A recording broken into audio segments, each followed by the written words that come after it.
Carol Record. I'm an MFA student in the Visual Communication program. And I'm going to be talking about a game that I designed in a class called Women in the Visual Arts last semester with Dr. Ridlen. So that class examined the roles of women in visual arts from various perspectives, such as like women as subject, inspiration, patron, and artist. And then we also discussed questions about women's agency and artistic production, the nature of gender and femininity, and societal performance in addition to other related topics. So a lot of feminism. And for the final project, we were challenged to create a design project inspired by our readings and topics discussed in class. So my project was inspired by our discussions of gender performance, especially in regard to toxic masculinity and my experience with toxic communities online, specifically gaming. And so this is my tabletop game. Escape from Tox City is the name of it. And I have it set up over here that you can check out at your leisure. Okay, so Escape from Tox City is an interactive commentary on toxic masculinity and bullying in online gaming, inspired by my experiences as a female gamer in a stereotypically male realm. The goal of this project was to raise awareness about pockets of extreme, unchecked toxicity online, especially in online gaming communities, and especially in League of Legends, which is a game that I play it to relieve stress, but then at the same time, people are super toxic, so anyways. League of Legends is a highly competitive multiplayer game notorious for its toxic community. It's played by millions of people each day. The overwhelming majority of its players are young men between the ages of 16 and 30. 90% of its players are male, so it's a very male community. Online gamers are largely free of repercussions that dissuade bad behavior in person. As a result, some gamers can be quite hostile. It's common for players to harass one another for not performing well, and this harassment too often includes racial slurs, sexist and homophobic comments, and even death threats. While both men and women can exhibit toxic behavior, the overwhelming majority of toxicity in online gaming falls within the realm of toxic masculinity. Toxic masculinity can be defined as a narrow band of harmful, culturally reinforced behavior and belief that reduces the idea of what a man is to someone who's emotionally repressed, thuggishly violent, sexually aggressive, and self-centered. So, like, phrases like boys will be boys and stuff like that, like just reinforce like toxic masculinity. So my game, Tox City, this is a League of Legends screen, so you can just kind of have a picture. So my game, Tox City, is a metaphor for toxicity in online gaming. So it's not really supposed to be fun to play, like not really. Like it's like I said, it's more of an interactive commentary in order to share or sort of share my experiences online with people that don't play League of Legends. So the board game format serves to simulate that experience of encountering varying levels of like online attacks and harassment from fellow players. The object of the game is to escape Tox City. So you see this little escape portal at the end. To do so, players must work together to defeat trolls and to survive in an increasingly toxic environment.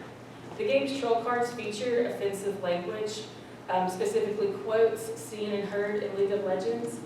All but one of the cards were taken within just a 1 month time period. These shocking insults and slurs require players to expend varying amounts of energy, which come in these little energy token form, which mimics how when we have to deal with people that are being toxic, it depletes our energy. So they do, and then players have to use their energy tokens to either, when they encounter a troll, they can spend like a little bit to like kind of run away and ignore the troll, or they can spend a good bit more in order to confront it. These players run out of energy before reaching the end of the game, or if the environment's toxicity level rises too high, it's game over for everyone. So once again, like this is a cooperative game, so it's everyone playing together instead of competing with one another to win. So if anyone dies or they die by running out of energy, it's game over for everyone. And then the game components of this, so you've got the game board on the left, and then it has 2 decks of cards. The yellow back cards are treasure cards, good stuff cards, and the green back cards are troll cards, and they're the bad stuff. And then there's player tokens, energy tokens, and the little yellow marker. This game also has an environmental toxicity level, so that adds like another element, making it difficult. And as you encounter troll cards, that environmental toxicity increases, and if it makes it all the way to the end before you completed the game, it's also game over. So it's designed to be difficult, to kind of mimic the difficulties encountered when you run into just really awful people online. So like good stuff cards, these are all treasure cards, so they're things like they give you energy, they let you move ahead faster, they let you help your teammates or heal or other beneficial things like that. The troll cards, so the purple cards are like just general bad stuff, like move behind, lose energy, lose a card, or increase the toxicity level of the game.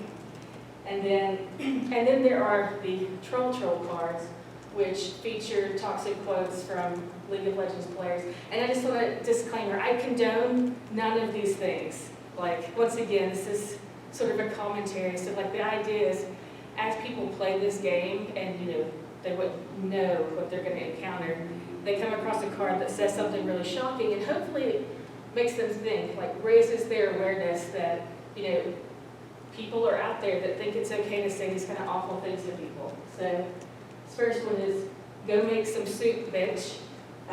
Once again, these are all things heard in the game.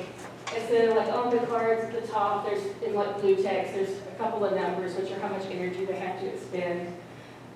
Little images to go along with the quotes, and then like +1 toxicity, which is where that environmental level increases. Fucking trash cans. I hope your dad puts a toaster in the bath.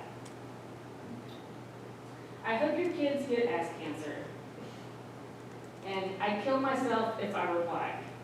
And these are the more mild ones in the game, which is why I was saying, take a picture, like, let's watch which one it is. Thankfully, like, it's not all bad people, it's like 1%, but still, because it's an online gaming community, and really the worst repercussions someone's going to face is like their account's going to get banned, but because this is a free-to-play game, it's very easy to make a new account and get back in, so there's no real, consequence to dissuade people from, being awful. Yeah, so any questions? Yes. Okay, not being an online gamer or gamer at all except for like Monopoly and Clue and stuff like that, why would someone want to do? Like what to do? Like get online and face all this? Oh, well, like I said, it's like 1% of people that are awful, but because so many people play, you encounter it. But for me personally, like I'm in grad school, so I'm stressed all the time. And I know people always ask me, why do you play League of Legends if that, like to relax? Because generally speaking, you run into people like this, but the majority of people are fine. And for me, like League of Legends, to simplify it, is basically a 5v5 capture the flag kind of thing. It's a little more complicated than that, but like, in order to relax and forget about school stuff, like I like to be fully immersed in something. And for me, like TV or a book isn't enough. Like I want to be active with my hands. And then also for me, especially since I'm in grad school, is I get in voice chat and I chat with my friends or fellow players, and so I feel like I have a social life, even though I don't. So like that's why I play. And most of my friends play because they play to relax, or they play because it's competitive. And I do like the competitive part of it because it's challenging and it has like a high skill level, which means it takes a while to get good at it. So it's really satisfying when you do get good at it. Yes? Is League of Legends moderated at all? I mean, Like, sort of. like we had this invisible pantheon of gods, so to speak, saying, okay, you've crossed the line, you know, and that's when the account gets banned. So sort of, so the League of Legends moderation system is they don't actively moderate the games. At the end of a game, you can report people, so you can report them for harassment or being offensive, etc. And they have to be reported a lot for League to actually punish them. And usually, like, the punishments start with like 1-day bans that go up to a few weeks, and if it's really bad, then they ban their account. But it's, compared to other games I'm familiar with, like, it's not enough. Like, it's, like I said, like, since it's a free-to-play game, it's very easy for them to make another account. And so I think that's one of the reasons that people are so toxic in League, is because it's free to play, there's no real punishment, it's easy to get back into it. I know Riot is the company that does League of Legends, and they've been trying to figure out how to reduce toxicity in gaming. So far, their best solution has been, like, before a game starts, there's a loading screen, and it'll usually, like, have some sort of phrase like, you know, be nice to your teammates and they'll perform better, things like that. You know, I don't know how much it helps, but their statistics say that it has improved things some, but still, like all of those quotes and many more were, like, just within, like, a 1-month time frame. And I think one of the things, and this isn't specific to online gaming, but just online in general, is, you know, online people are fairly anonymous, and, you know, maybe they're taking out all their daily frustration on other people. I think there's a lot of reasons that people are toxic online, and I kind of think that that's one of, like, the main reasons. You know, they're frustrated in life, and it's easy to just take it out on people in game. You know, but it sucks because all of those people in game, like, we're all real people, and when you say something awful, you know, like, that affects us. You know, I'm having, like, sometimes, like the last one about killing myself if I were black, I was very happy that when that was said, like, everyone in the game immediately was like, that is not okay, you're being reported. And that person was like, I'm sorry, it was just a joke, I didn't mean it. And we're like, we don't care, like, that's not acceptable. You know, it's not funny. You know, but, yeah. Okay, so we've got to get ready for our last topic. Is it Peyton here? Yep. All right, let's make it.